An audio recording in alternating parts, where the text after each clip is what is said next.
Hey, salut les gens, salut tout le monde, salut au tout, comment allez-vous? Écoutez, moi je vais super bien. Aujourd'hui on se retrouve pour une toute nouvelle vidéo avec un retour aux sources puisqu'il s'agit d'une double mob, bien évidemment, sur Modern Warfare 3 en solo, s'il vous plaît, en solo. Donc ça fait toujours extrêmement plaisir. Pour les petits curieux, il s'agit de ma première double nuke que j'ai pu réaliser sur Call of Duty et j'étais franchement hyper content lorsque je l'ai sorti la première fois. Sachez que quand j'ai claqué cette double, Modern Warfare 3 était le dernier des Call of, enfin c'était le nouveau, le plus récent, etc. Et c'est vrai que ça fait du bien de revoir un Call of terre à terre, quoi, plus de jetpack, etc. Ça repose un peu les yeux parce que chaque fois que les jetpacks, tu vois tes yeux qui commencent à partir en vrille, etc. Enfin bref, je pense que tu m'as compris. Et aujourd'hui, on va parler d'Infinite Warfare. Et avant toute chose, je remercie CodeQG d'avance s'il me upload. Cela me fera extrêmement plaisir, me permettra d'avancer et voir du Modern Warfare 3. Je pense que ça fait quand même longtemps que pas mal de monde n'ont pas vu beaucoup de Modern Warfare 3.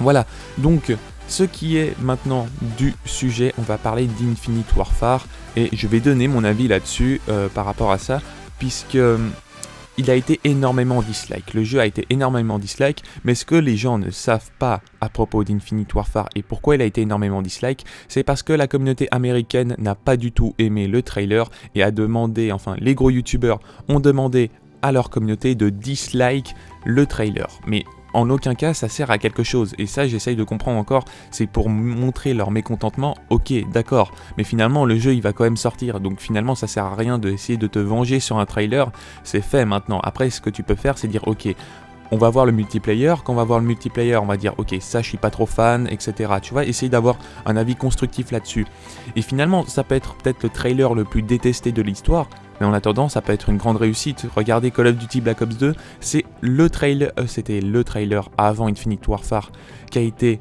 le plus détesté, enfin selon les trailers, et pourtant c'est le Call of Duty le plus apprécié par la communauté.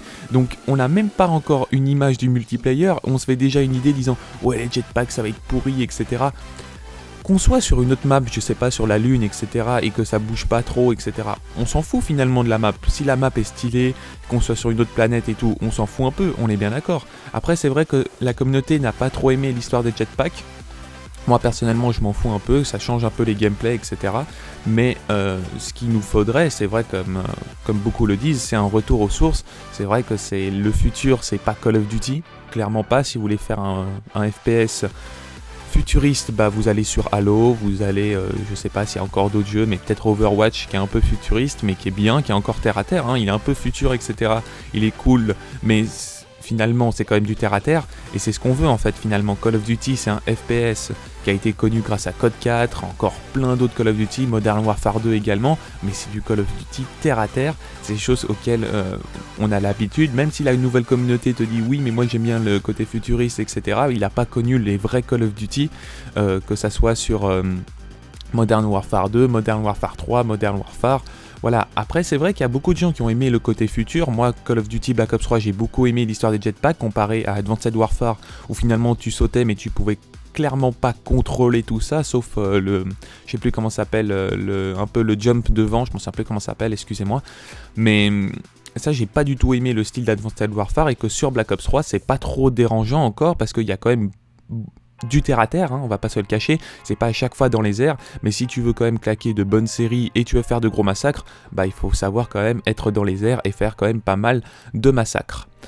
Et j'espère, mais ça je l'espère sur Infinite Warfare, parce qu'on sait déjà d'avance que la vie va être assez basse, hein, parce que Infinite Ward aime bien avoir des Call of Duty avec une vie assez basse. On espère avoir une super nucléaire à l'ancienne comme Modern Warfare 3 ou Ghost tout simplement, où quand on fait 24 ou 25 kills, on va claquer cette nuque et on va faire des kills pour dire ouais, je t'ai mis la nucléaire mon gars, je te l'ai mis. C'est pas comme sur Black Ops 2 ou Black Ops 3, c'est vrai que c'est chiant quand tu dis nucléaire, ouais t'as un titre, super, c'est un peu embêtant là-dessus, et je trouve ça un peu dommage, mais j'espère que Infinite Ward va régler ce problème. Voilà les gens, c'est la fin de cette vidéo, j'espère qu'elle vous aura plu, n'hésitez pas à mettre un max de likes, de commentaires et de partage pour ce gameplay. N'hésite pas à donner ton avis dans l'espace commentaire à propos d'Infinite Warfare, si je dis pas de bêtises, voilà. Et surtout, je remercie encore une fois CodeQG s'il me upload, cela me fera extrêmement plaisir. Et je vous dis à la prochaine. Ciao ciao tout le monde.